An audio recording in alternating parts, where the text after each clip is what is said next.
Hi, in this video I'm going to show you a few things that you might find in an English or language arts test that when you have to read a passage or a story and answer questions about it.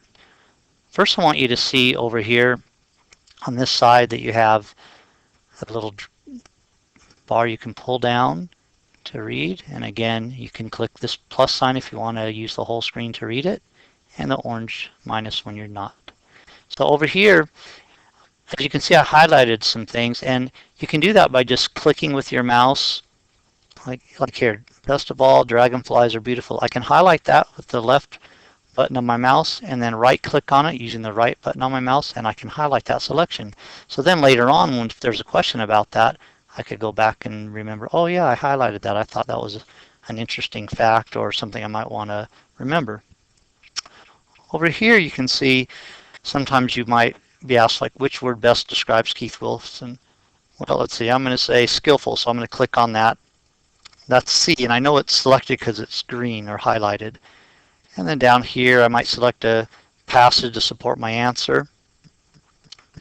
Let's say I'm a dragonfly hunter. That's green again. I know I'm okay there. A question like this, when you see A, B, C, or D, you just select by clicking the button, and as soon as it's dark, you know that you've selected that once, and this one I selected C. And then you might see some like this.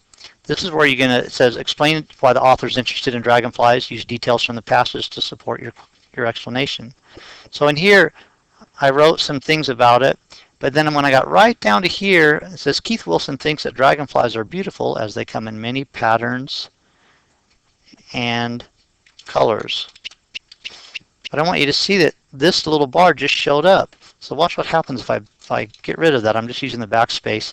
Look, now it's not there, but what I want you to see is that just because you filled in this rectangle doesn't mean you're out of space.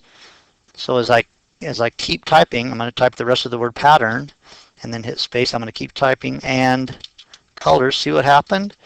When I continued typing beyond the original space, I got this little scroll bar. So I could continue if I hit enter. Look, I can have all this room to type whatever I want, and this scroll bar will just continue. So don't be afraid to continue typing.